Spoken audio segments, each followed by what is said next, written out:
Hello friends, welcome to Runjun kitchens. আজি মই আকৌ আপোনালোকৰ ওচৰলৈ কাৱৈ মাছৰ অসমীয়া ৰেচিপি এটা লৈ আহিছোঁ। এই ৰেচিপিটো খাবলৈ বহুতেই টেষ্টি হয় আৰু আমি সকলোৱে খাই ভাল পাওঁ। এই কাৱৈ মাছ স্পেচিয়েলি আপোনাৰ তিলেৰে বনোৱা দেখা যায় আৰু বেলেগ ধৰণেও বনোৱা দেখা যায়, কিন্তু মই আজি আপোনালোকক অকণমান বেলেগ ধৰণে বনাই দেখুৱাম। গতিকে এই ৰেচিপিটো যদি চাই আপোনালোকৰ সঁচাকৈ ভাল লাগিছে তেতিয়াহ'লে আপোনালোকে মোৰ ভিডিঅ'টো লাইক, কমেণ্ট আৰু ছাবস্ক্ৰাইব কৰিবলৈ নেপাহৰিব আৰু ভিডিঅ'টোৰ তলত থকা বেল আইকনটো ক্লিক কৰিব, এইকাৰণে যাতে মই আপলোড কৰা নতুন নতুন ৰেচিপিসমূহৰ ন'টিফিকেশ্যন আপোনালোকে প্ৰথমতে পায়। গতিকে ফ্ৰেণ্ডছ, ব'লকচোন মই এই ৰেচিপিটো কেনেকৈ বনাইছোঁ আৰু কি কি ইনগ্ৰিডিয়েণ্টছ ইউজ কৰিছোঁ সেইখিনি প্ৰথমতে আপোনালোকক দেখুৱাই লৈছোঁ।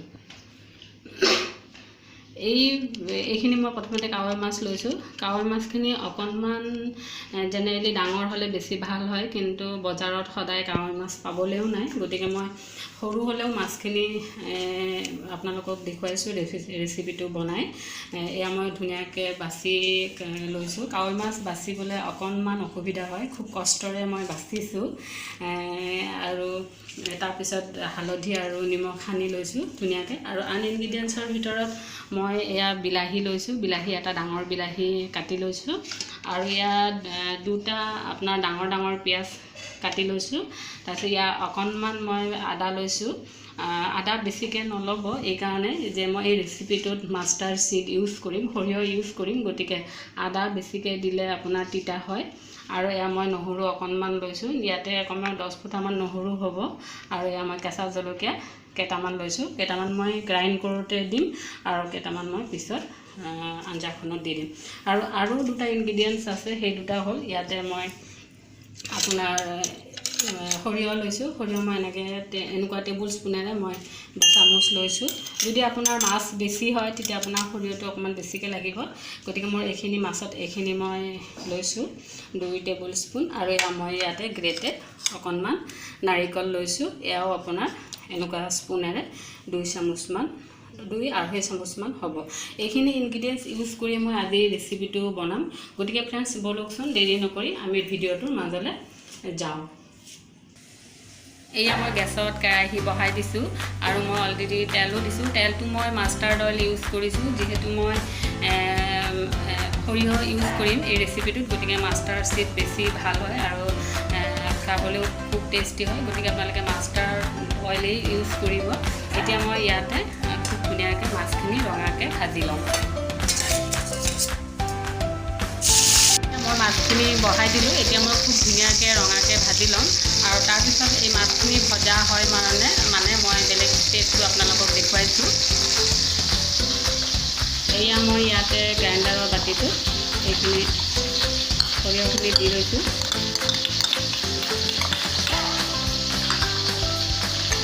আৰু এই নাৰিকলখিনিও দি লৈছোঁ মই।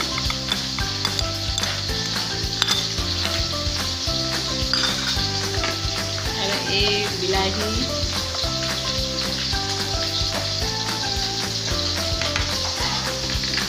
পিঁয়াজ অকণমান দিছোঁ আৰু অকণমান মই থৈ দিছোঁ, অকণমান দিছোঁ। আদা দিছোঁ, এয়া নহৰু দি দিলোঁ আৰু কেঁচা জলকীয়া 2টা দিলোঁ। এইখিনি মই এতিয়া খুব সুন্দৰকৈ ফাইনলি পেষ্ট কৰি ল'ম। এইখিনি প্ৰায় ভজা হৈ গ'ল। এতিয়া মই প্লেট এখনত নমাই থ'ম আৰু বাকী থকা মাছখিনিও মই চেম প্ৰচেছত ভাজি ল'ম। মই পেষ্টখিনি কৰি ল'লোঁ, এনেকুৱা হ'ল। খুব স্মুথ হ'ব লাগিব, আপোনালোকে সেইটো কথা মন কৰিব। স্মুথ হ'লেহে আঞ্জাখন খাবলৈ খুব সোৱাদ হ'ব। গতিকে আপোনালোকে খুব ফাইনলি পেষ্ট কৰি ল'ব। এতিয়া মোৰ গোটেইখিনি মাছ ভজা হৈ গ'ল অলৰেডি। এতিয়া মই আপোনালোকৰ ভিডিঅ'টোৰ নেক্সট ষ্টেপটো দেখুৱাম। এয়া মোৰ কেৰাহীত তেল আছে, মাছ ভজা তেল আছে। গতিকে মই আকৌ তেল দি দিওঁ। এয়া মই এতিয়া পিঁয়াজখিনি, বাকী থকা পিঁয়াজখিনি মই ইয়াতে ৰঙচুৱাকৈ ভাজিম।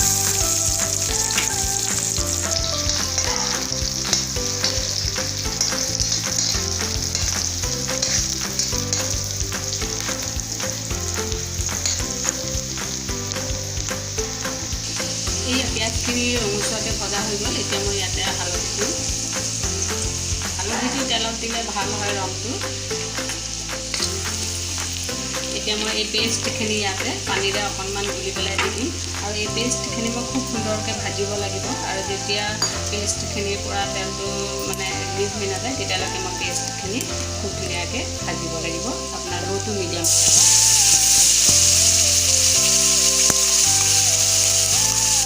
পেষ্টখিনি দিয়াৰ পিছত এনেকুৱা হৈছে। এতিয়া মই অকণমান নিমখ দি দিম। নিমখটো আপোনালোকে সোৱাদ অনুযায়ী দিব যিমান খায়। এতিয়া এই পেষ্টখিনি মই লো টু মিডিয়াম ফ্লেমত খুব সুন্দৰকৈ ভাজি ল'ম। যেতিয়া এই পেষ্টখিনিৰ পৰা আপোনাৰ এক্সেছ পানীটো আঁতৰি যাব আৰু তেলটো ৰিলিজ কৰি দিব মছলাখিনিয়ে, তেতিয়া তাৰপিছত মই এনাদাৰ পানী এড কৰিম ইয়াতে গৰম পানী। এয়া চাওক মছলাখিনি এনেকুৱা ভজা ভজা হৈ গ'ল। একেবাৰে এক্সেছ পানীটো মই গুলি লোৱা পানীটো নাইকিয়া হৈ গ'ল আৰু কমপ্লিট মছলাটোৱে তেলটো এৰিছে। এতিয়া মই ইয়াতে অকণমান আপোনাৰ এয়া আধা চামুচতকৈ মই অকণমান চেনি দিছোঁ। এইটো টোটেলি অপশ্যনেল হয়, যদি আপোনালোকে নাখায় তেতিয়াহ'লে স্কিপ কৰিব। এতিয়া মই ইয়াতে আপোনাৰ গৰম পানী দি দিম। আপুনি এইটো ষ্টেজলৈ মছলাখিনি আপুনি ভাজিব লাগিব, তেতিয়াহে আপোনাৰ আঞ্জাখন খাই সোৱাদ লাগিব। আৰু এই কাৱৈ মাছৰ ৰেচিপিটো আপোনাৰ তিলেৰেও বনাব পাৰি, কিন্তু অলৰেডি মই তিলেৰে মাছ বনোৱাৰ ৰেচিপি মোৰ চেনেলত আপলোড কৰিছোঁ, গতিকে মই ডেছক্ৰিপশ্যন বক্সত লিংকটো দিছোঁ, যদি আপোনালোকে ইচ্ছা কৰে চাব পাৰিব। এতিয়া মই ইয়াতে পানী দি দিছোঁ, গৰম পানী দিছোঁ। পানীটো খুব বেছি নিদিব। ইয়াতে মই সৰু গিলাচেৰে এগিলাচ পানী দিছোঁ, গতিকে ঘন পাতলটো আপোনালোকে নিজেই অনুমান কৰি ল'ব। এয়া এই খুব পাতলো খাই ভাল নালাগে আৰু খুব বেছি ঘনো খাই ভাল নালাগে, এনেকুৱা হ'ব লাগিব। এতিয়া মই ইয়াতে মাছখিনি আপোনাৰ দি পেলাই 10 মিনিটমান আপোনাৰ লো টু মিডিয়াম ফ্লেমত মই বইল হ'বলৈ দিম। এয়া মই মাছখিনি দি দিছোঁ। এতিয়া